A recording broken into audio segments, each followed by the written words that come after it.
Hello everyone, welcome back to Whisper of Wellness, the homeopathic podcast series. दोस्तों, lifestyle disorder आज एक बहुत ही महत्वपूर्ण और गंभीर समस्या बन गई है, जिसने बच्चों से लेकर बुजुर्गों तक हर उम्र के लोगों को प्रभावित किया है। और इस महत्वपूर्ण एवं विचारणीय टॉपिक पर डिस्कस करने के लिए हमारे साथ नागपुर से डॉक्टर मिथुन लाड़ीवाला एवं डॉक्टर शिल्पा लाड़ीवाला जुड़ रहे हैं।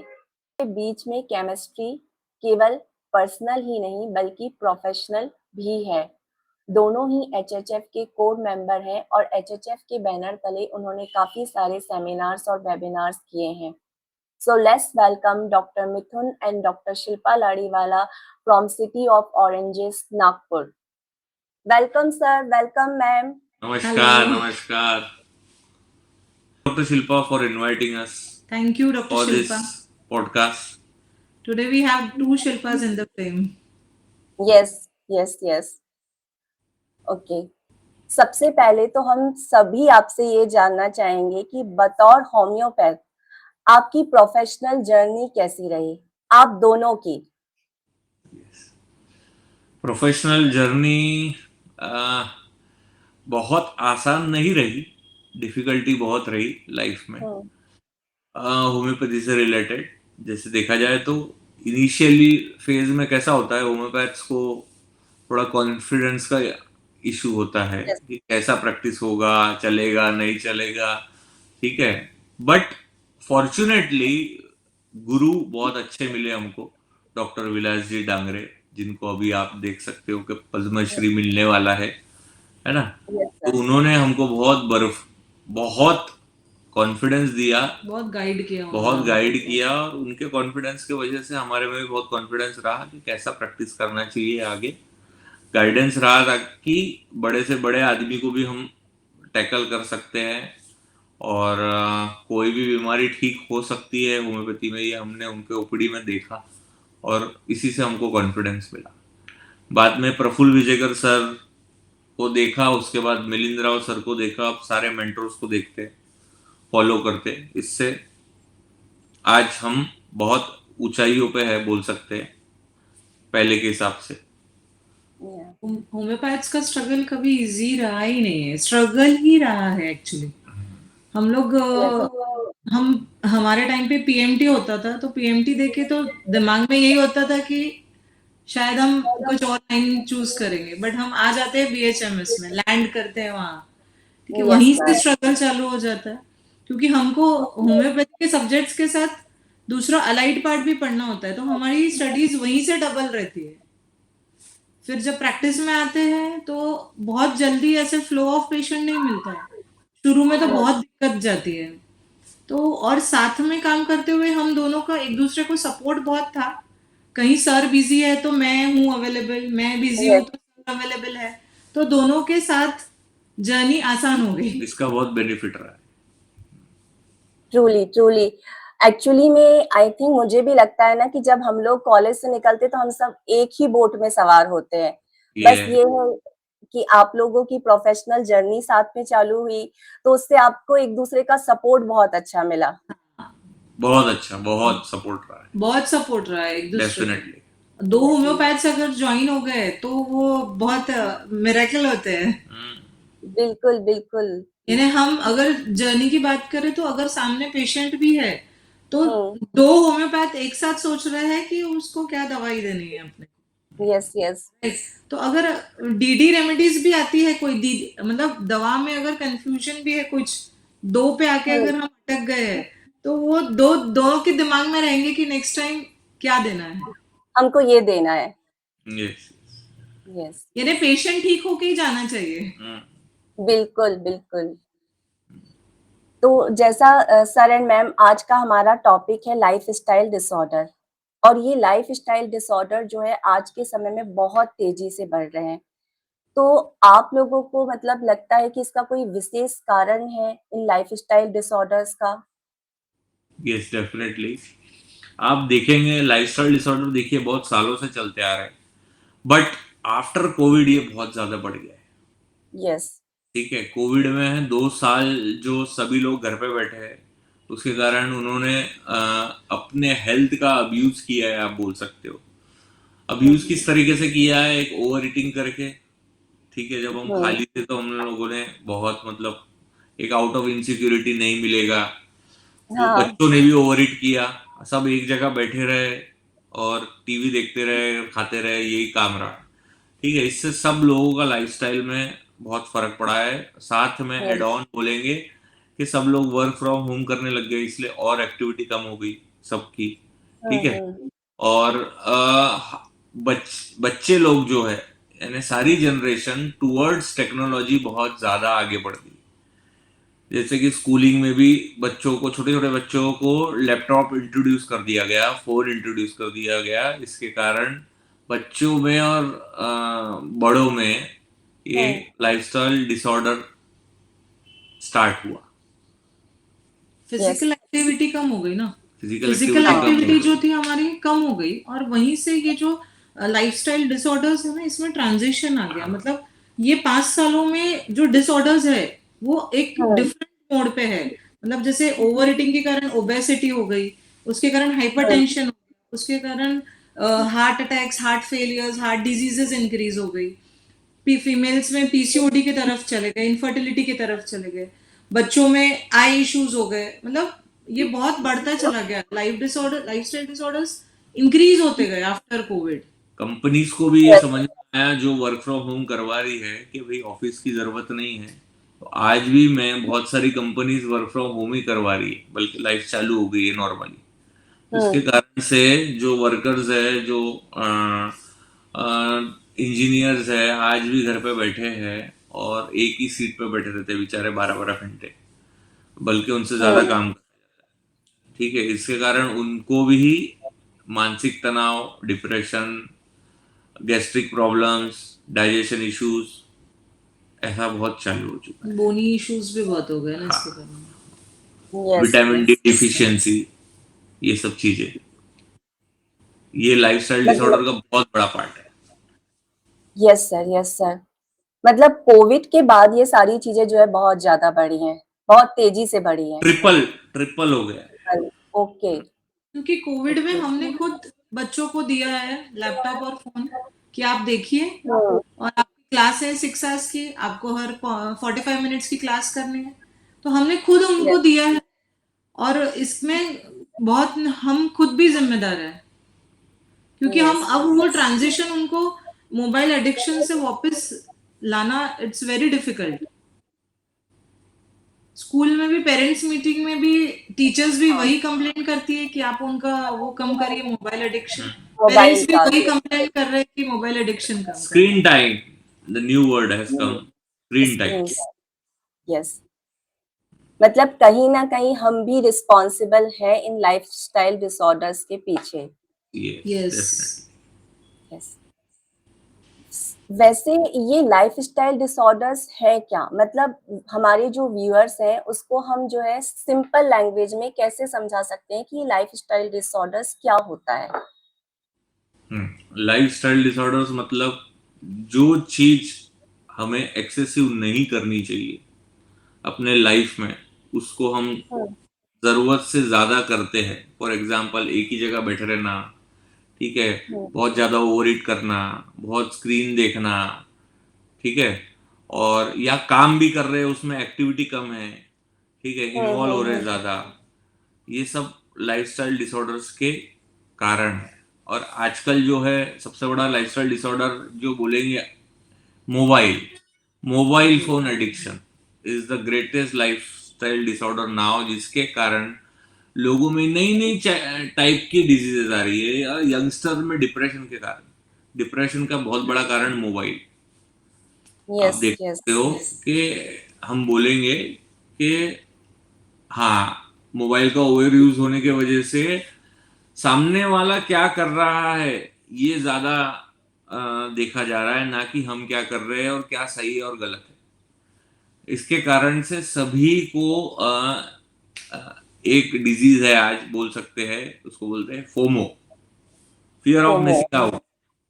ठीक है, मैंने भी वहां रहना चाहिए था, मैंने भी ये करना चाहिए था, मैंने भी वहां जाना चाहिए था, अरे ये घूमने गए, हम भी घूमने जाएंगे, है ना। यस ठीक है, मेरी फ्रेंड, यंग जनरेशन में ज्यादा हो रहा है, मेरी फ्रेंड तो ये कर रही है, वो पढ़ाई कर रही है, क्योंकि हर चीज को पोस्ट किया जा रहा है।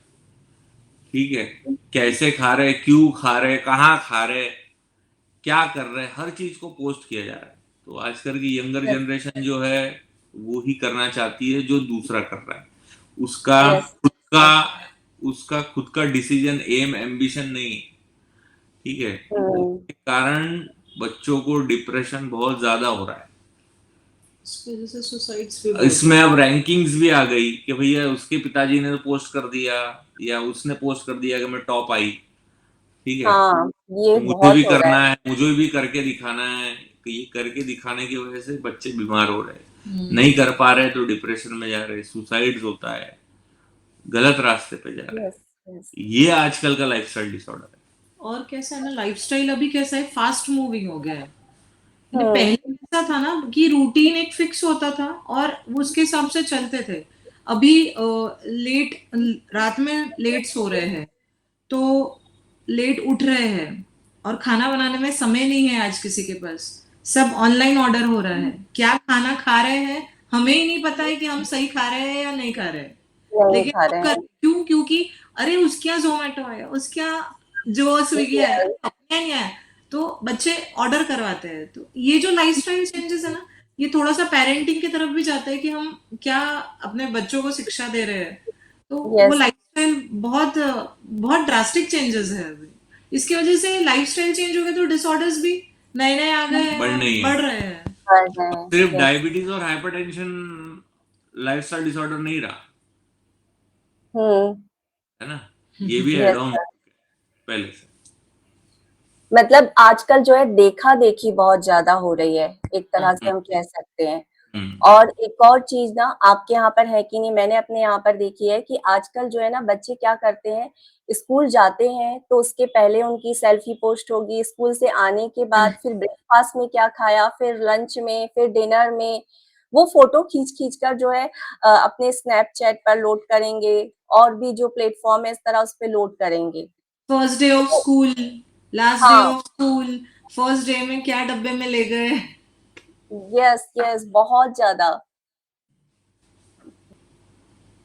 एक और बहुत इम्पोर्टेंट चीज है, मतलब ज्यादातर हम ये कहते हैं कि जो हमारा खान पान है, हमारे आसपास का वातावरण है, हमारा रहन सहन है, वो लाइफस्टाइल डिसऑर्डर के लिए रिस्पॉन्सिबल है। लेकिन होम्योपैथी के अकॉर्डिंग भी क्या कुछ ऐसा है जो इन लाइफस्टाइल डिसऑर्डर्स के लिए इम्पोर्टेंट है, या उसका कारण है? आई फील कि आप ये जो आपका क्वेश्चन है ये इंटरलिंक्ड है। यानी हम्म होम्योपैथी और नेचर साथ में चल रहा है ना। Homeopathy hmm is art, science, nature. तो जैसा लाइफ अभी वातावरण है फिलहाल, तो होम्योपैथी भी उसी हिसाब से काम कर रहा है। और होम्योपैथी में भी न्यू न्यू मेडिसिन अभी जैसे इवॉल्व हो रही है, आ रही है। जैसे मोबाइल फोन एडिक्शन हो गया, तो उसकी भी हम्म मेडिसिन बन गई है मोबाइल फोन एडिक्शन की। तो ये रिसर्च प्रोसेस चल रहा है। तो होम्योपैथी इज ऑल्सो वर्किंग, मतलब होम्योपैथी भी इसी पे काम कर रही है कि जैसे जैसे बीमारियां बढ़ रही है, तो मेडिसिन भी नई नई उस पे बन रही है उसकी। बनते जा रहे हैं। होम्योपैथी होम्योपैथी में ऑलरेडी मेडिसिन अवेलेबल है ये सब बीमारियों की। तो हमें मतलब इतना मुश्किल नहीं है ये सब चीजें ठीक करने में।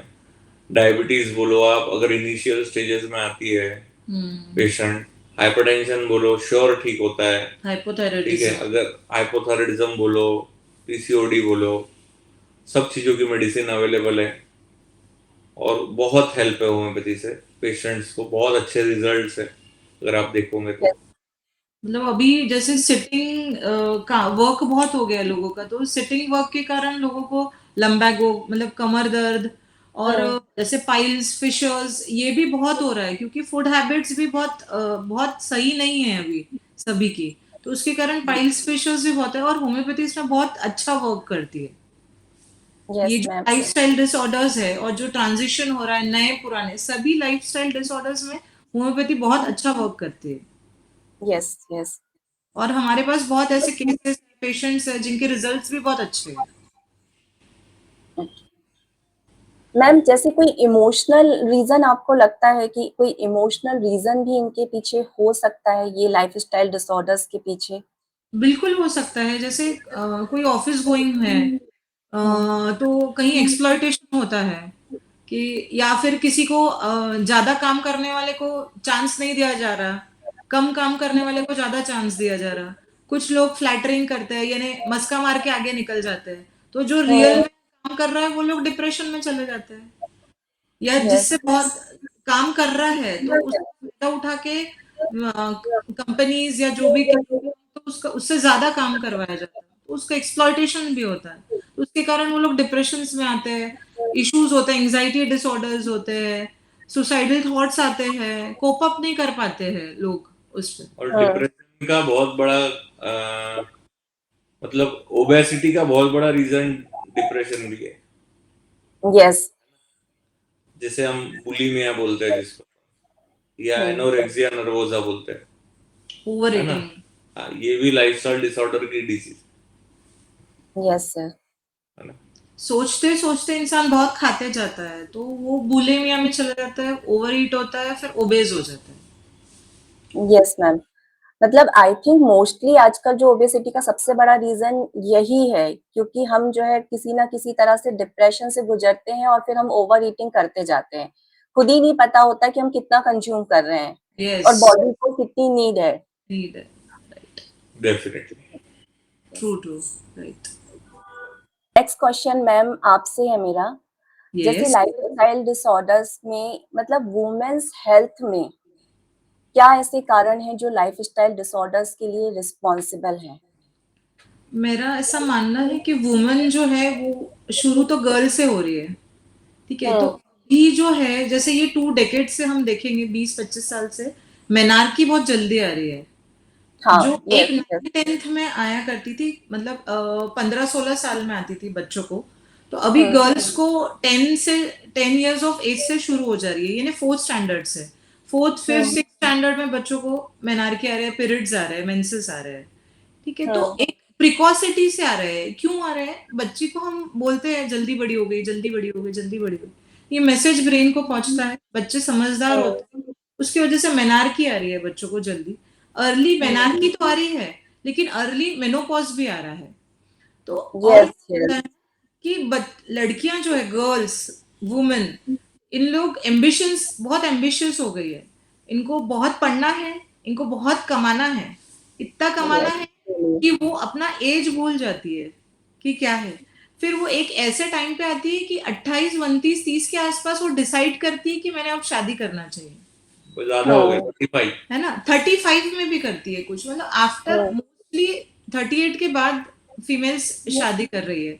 फिर आप देखोगे कि फर्टाइल पीरियड जो है अभी सिर्फ 30 years of age to 40 years of age बच गया है, यानी शादी के बाद फर्टाइल पीरियड जो है वो सिर्फ 30 टू 40 इयर्स ऑफ एज बच गया, क्योंकि 40 के बाद प्री मेनोपॉजल सिम्टम्स आ रहे हैं, मेनोपॉज आ जा रहा, early high risk menopause. Pregnancy. तो इस दौरान क्या हो रहा है ना, पीसीओडी भी बहुत बढ़ रहा है। 18 बहुत। 19 इयर्स के केसेस फीमेल्स के इतने हैं पीसीओडी के, कि बच्चे पीसी मेंसेस कंप्लेंट लेके आ ही रहे हैं, और फर्टाइल पीरियड कम हो गया, तो इनफर्टिलिटी बहुत बढ़ गई है। यस। इनफर्टिलिटी इसके कारण, फर्टाइल पीरियड कम होने के कारण इनफर्टिलिटी बहुत बढ़ गई है अभी। और फिर हम अगर हो भी गया, suppose first pregnancy, first conceive हो गया, तो they don't want to continue. क्यों? क्योंकि हम अभी सेटल नहीं है, अब भी तो हमारी शादी हुई है, शादी हुई है। अभी हमको थोड़ा और समय चाहिए एक हम्म। दूसरे को समझने के लिए। ऐसे में जो सही समय होता है वो चला जाता है, और निकल फर्टिलिटी गया। और कम हो जाती है, और इनफर्टिलिटी बढ़ती जाती है। फिर आईवीएफ, आईयू, इसमें और जो डिसऑर्डर्स है और बढ़ते जाते हैं, हार्मोनल चेंजेस होते हैं, बहुत ओबेसिटी आ जाती है। इसके कारण लाइफस्टाइल डिसऑर्डर्स जो है ना वो और बढ़ जाते हैं। और बढ़ जाते हैं। यस। मतलब एक जो सबसे बड़ा कारण है कि आजकल जो वुमेन है वो बैलेंस नहीं रख पा रहे हैं। मतलब यस, एम्बिशन होना अच्छी चीज है, लेकिन वो एम्बिशन के साथ अपनी लाइफ में जो बैलेंस होना चाहिए वो भी बहुत इम्पोर्टेंट है। मतलब सही समय पे सही चीज करना भी इम्पोर्टेंट है। इम्पोर्टेंट है जैसे बहुत। आज से 2 डेकेड्स पहले की बात कर लीजिए, यानी 20-25 साल पहले, मतलब गर्ल्स 23-24 में मैरिज हो जाया करती मैरिज थी। हो जाते थे। अभी नहीं होती है, अभी अभी रेयर होता है वो। 30 तक तो सोचते लेट हैं। लेट लेट 20s हो गया है अभी, हाँ, लेट 20s में ही या मैरिजेस 30 होती इनिशियल, 28 यस, to 33 एज हो गई है अभी। Yes, yes. Next question sir आपसे है मेरा। ज्यादातर हम लोग मतलब ज्यादातर जैसे हम देखते हैं कि सभी वुमेन्स हेल्थ के बारे में बात करते हैं, लेकिन लाइफस्टाइल डिसऑर्डर कहीं ना कहीं बच्चों को और पुरुषों को भी प्रभावित कर रहे हैं। तो यस डेफिनेटली। उनकी हेल्थ जो ये डिटोरियोरेट हो रही है, उनमें लाइफस्टाइल डिसऑर्डर का सबसे बड़ा रीजन क्या है? बच्चों में तो आपको मैंने बता दिया ऑलरेडी कि ये यस। फोन एडिक्शन के कारण हो रहा है। और हम्म। मेल्स में कैसा लाइफस्टाइल डिसऑर्डर है, जैसे अ, अगर आप देखेंगे कि ये एक ओवरवेट, ओवर ईटिंग तो था ही, हम्म। दूसरा मेन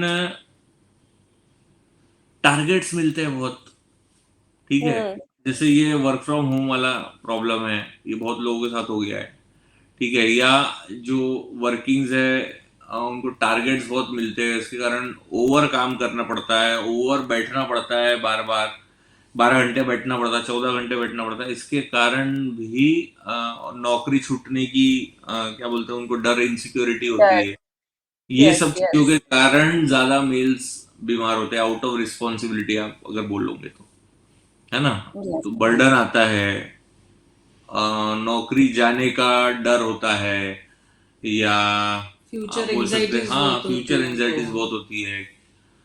ओवर अब्यूज या एक्सप्लॉइट किया जाता है ना।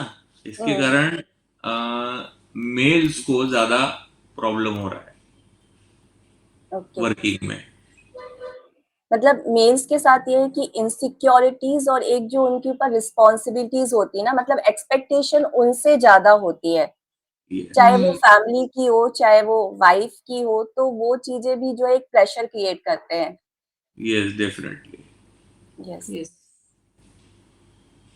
आप दोनों से मतलब हम सभी ये जानना चाहेंगे कि लाइफस्टाइल डिसऑर्डर्स में होम्योपैथी, क्योंकि इतने सारे लाइफस्टाइल डिसऑर्डर्स हैं और जिनका कोई भी ट्रीटमेंट मतलब जहां तक हमारी जानकारी है, एलोपैथी या मॉडर्न मेडिसिन में तो इनका कोई परमानेंट सॉल्यूशन नहीं है। चाहे वो बीपी हो, थायराइड हो, डायबिटीज हो, ओबेसिटी हो, हार्ट प्रॉब्लम्स हो, कोई भी हो। तो क्या होम्योपैथी जो है इसमें इफेक्टिव है और वो जड़ से इन प्रॉब्लम्स को सॉल्व कर सकती है? Yes definitely. Basically lifestyle disorder को ठीक करने के लिए लाइफस्टाइल चेंज करना जरूरी है सबसे यस। पहले। जिस सबसे कारण से वो आया है उसको हम बोलते हैं मेंटेनिंग कॉज। मतलब ऐसा क्या कॉज है जो कंटिन्यूअस पीछे लगा है जिसके कारण ये बीमारी हुई। फॉर हुई। एग्जाम्पल हाइपरटेंशन है, तो अगर आप बहुत ज्यादा स्ट्रेस ले रहे हो कोई चीजों का, या एंगर है, इश्यूज, इसके कारण हाइपरटेंशन है। डायबिटीज है, मतलब आपको कुछ कहीं ना कहीं फाइनेंशियल लॉस हुआ है, 100%। One hmm. Of the reason of diabetes is financial loss, ठीक है, जिसके कारण आपने बहुत स्ट्रेस लिया है ना। इसके कारण हम्म। आपको डायबिटीज हुआ है, ठीक है। ओके। और बाकी जो भी बोलेंगे आप, तो होम्योपैथी का ऐसा रोल है कि homeopathy mind body soul axis पे काम करती है। और ये जो स्ट्रेस है जिसके कारण ये लाइफस्टाइल डिसऑर्डर हुआ है, उस उसको ठीक करती है, जिससे लाइफस्टाइल डिसऑर्डर ठीक हो सकती है। पर आपको आपका जो मेंटेनिंग कॉज है उसको भी कॉज है। हटाना जरूरी है, ठीक है। यस। अगर आप एक्सरसाइज नहीं कर रहे हो, आप ओवर ईटिंग कर रहे हो, आप 12 घंटे एक जगह बैठ रहे हो, आप हाँ, तो ये तीनों चीजें अगर आपकी ठीक होती है, और आप एक्सरसाइज कर रहे हो, आप अपने हेल्थ का ध्यान रख रहे हो, चेकअप कर रहे हो, ठीक है, और आप हम्म। दवाई बरोबर ले रहे हो, ठीक है, तो ही ये लाइफस्टाइल डिसऑर्डर अच्छे से ठीक होती है। हो सकती डायबिटीज के लिए स्पेशली तीनों चीजें लगती है, एक चीज से डायबिटीज ठीक नहीं होता। एक डाइट, एक होता है एक्सरसाइज, एक होता है मेडिसिन। अगर तीनों में से अगर एक भी चीज चूकती है तो डायबिटीज ठीक नहीं, ठीक है,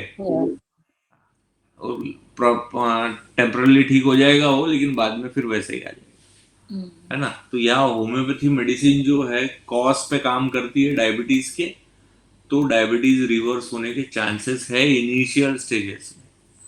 यस बाकी अगर आप 10 साल डायबिटीज होने के बाद अगर हमारे पास आ रहे हो और आपका इंसुलिन चालू है, तो हम ये कोशिश कर सकते हैं कि आपका एलोपैथी मेडिसिन कम हो सके, कम से कम यूज रिड्यूस हो सके, और इससे और ना बढ़े, और वो मेडिसिन आपको आपके शुगर लेवल को नॉर्मल मेंटेन रखे ज्यादा दिनों के लिए, क्योंकि डायबिटीज में ऑलवेज अपग्रेड होती है मेडिसिन। एलोपैथी की आज एक चालू है तो बाद में 2 होती, 3 होती, फिर 4 होती, फिर इंसुलिन जुड़ता, फिर इंसुलिन 2 हो जाते हैं, ऐसा ही होता है। 15-20 साल में वो बंदा इंसुलिन तक पहुंचता ही पहुंचता। उसके साथ फिर कैटरैक्ट आ जाता है, हाँ, फिर और उस साथ जो साथ वाले बीमारियां हैं डायबिटीज के, ठीक है, सेकेंडरी कॉम्प्लिकेशंस जो बोलेंगे, जैसे रेटिनोपैथी हो गया, पेरिफेरल न्यूरोपैथी हो गया, सिरोसिस हो गया, कार्डियक डिसऑर्डर्स हो गए, ठीक है, तो इसका खतरा हमेशा लगा रहता है। तो होम्योपैथी लेने से आपको सबसे पहला फायदा उन लोगों के लिए जो ऑलरेडी डायबिटिक है 15 साल से, 10 साल से, आप सेकेंडरी कॉम्प्लिकेशन में नहीं जाते हो, ठीक है, ओके और आपकी जो ये प्रेजेंट मेडिसिन है उसी से और काम बनता है, और आप इंसुलिन तक नहीं पहुंचते हो, या सेकेंडरी कॉम्प्लिकेशन आपको नहीं होते होम्योपैथी साथ में लेने से। एक यस और चीज इम्पोर्टेंट है इसमें कि पेशेंट आपके साथ लॉन्ग रहना चाहिए। मतलब अगर बीच में ट्रीटमेंट छोड़ दिया और अगर वो बोलेगा होम्योपैथी काम नहीं करी, तो विल नॉट बी वैलिड। आपको हमारे साथ पूरा, मतलब पेशेंट अपने साथ पूरा चलना चाहिए लॉन्ग टर्म, तो उसको पूरा अपन ठीक कर सकते हैं। लोगों का मिथ ये रहता है कि होम्योपैथी दवा स्लो होती है, पर ऐसा नहीं है।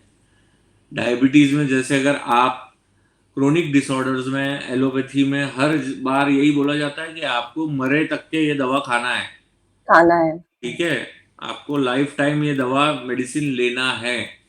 तो मतलब इसका मतलब ये हुआ कि वो मेडिसिन सिर्फ 12 आवर्स या 14 आवर्स या 24 आवर्स ही काम करती है, अगली बार आपको फिर से लेना है ना। यस हाँ, तो स्लो, पर एलोपैथी पर होम्योपैथी में ऐसा नहीं होता है ना। होम्योपैथी मेडिसिन अगर आपने अक्यूट में दिए, ठीक है, आपको फास्ट ठीक करती है। फास्ट और स्लो डिपेंड करता है आपकी बीमारी कौन सी है ना। फीवर में आपको 1 महीना नहीं लगाना है, होम्योपैथी में फीवर भी आपको 6 घंटे में ठीक करके दिखाती है। पर अगर क्रोनिक डिसऑर्डर है तो क्रोनिक डिसऑर्डर्स में होम्योपैथी को जितना टाइम एलोपैथी में लगता है उससे कम ही टाइम लगता है ठीक करने में। एलोपैथी में ठीक नहीं होता है ना, हमेशा लेना है। पर होम्योपैथी अगर आप 2 साल 3 साल और 4 साल लोगे तो कुछ कुछ डिसऑर्डर्स में शायद नहीं होता होगा, बाकी सब में 90% ज्यादा डिजीज ठीक हो जाती है। यस सर, मतलब ये है कि होम्योपैथी हमारा जो भी प्रॉब्लम है लाइफस्टाइल डिसऑर्डर का जो कॉज है उस पर काम करेगी, लेकिन जो मेंटेनिंग कॉज है उस पर काम तो पेशेंट को ही करना पड़ेगा। और दूसरी इम्पोर्टेंट चीज, जब हम मेडिसिन लेते हैं एलोपैथी तो वो भी हमें लाइफ लॉन्ग लेनी होती है, तो फिर हम होम्योपैथी में अगर उस चीज के लिए प्रॉपर टाइम देंगे तो हमारे जो आने वाले कॉम्प्लिकेशंस हैं हम उससे बच सकते हैं। और मॉडर्न मेडिसिन में ऐसा होता है कि हमने एक बार मेडिसिन चालू करी तो कॉम्प्लिकेशंस तो आने ही है एक टाइम के बाद में, थोड़े देर के लिए रोक के रखता है। डिजीज कॉम्प्लिकेशन तो आज या कल तो आने ही है ना। सेकेंडरी डिजीज कॉम्प्लिकेशंस जो है वो आप होम्योपैथी लो चाहे कोई और मेडिसिन लो, देखो आने ही है वो। एलोपैथी भी जब लेना है तब लेना चाहिए, कोई इशू नहीं, ठीक है। सारी पैथी अच्छी है, सारी पैथी काम के लिए ही है। जब इमरजेंसी आती है तो हर इंसान एलोपैथी लेने ही दौड़ता है सबसे पहले, कॉमन मैन तो, ठीक है, तो उसमें कोई बुरी बात नहीं, ठीक है। साइंस तो सभी है, सभी साइंस ही है, जहां जिसकी जरूरत है वो करना ही करना है, ठीक है। पर जहां आपको समझ में आ रहा है कि क्रोनिक डिसऑर्डर्स में जहाँ उसका इलाज नहीं है वहाँ होम्योपैथी आप ट्राई करेंगे तो बेस्ट वर्क करती है। यस, मतलब क्रॉनिक डिसीजेस में आई थिंक होम्योपैथी से बेस्ट कुछ नहीं है, ये डॉक्टर कुछ हनीमन नहीं ने है, भी डेफिनेटली बोला कुछ है। नहीं। क्रोनिक डिसऑर्डर्स में डेफिनेटली कुछ नहीं। Yes sir, thank you sir and ma'am, आप लोगों ने मतलब इतना अच्छे इंसाइट्स दिए लाइफस्टाइल डिसऑर्डर्स के बारे में, और हमारे व्यूअर्स को जो है आपने बहुत ही सिंपल लैंग्वेज में ये बताया कि किस तरह से लाइफस्टाइल डिसऑर्डर्स को जो है हम मैनेज कर सकते हैं, हमारी लाइफ में कुछ सिंपल से चेंजेस करके जो है हम लाइफस्टाइल डिसऑर्डर्स के कारण जो कॉम्प्लिकेशंस है उनको भी जो है रोक सकते हैं, और होम्योपैथी इसमें किस तरह से काम करती है, खासकर क्रॉनिक केसेस में। तो आप दोनों के लिए बहुत बहुत थैंक्स, आपने अपना प्रीशियस टाइम हमारे लिए दिया। Thank you so much. Thank you doctor Shilpa Tamrakar, आप बहुत अच्छा काम कर रही है। डॉक्टर्स को इनवाइट करके फिर ऐसा पूरा सेशन लेना और एक कॉमन पब्लिक के लिए जो आप कर रही है वो बहुत बहुत ही अच्छा काम कर रही है आप। Thank you so much. Yes definitely, because ये जो भी हमने बात की ये एक अवेयरनेस फैलाएगा आगे यस सर, कॉमन मैन के लिए कि क्या सही है और क्या गलत है। इसलिए और थैंक यू थैंक आपको, you thank you so much. Thank you for inviting both of us. Thank you sir, thank you ma'am.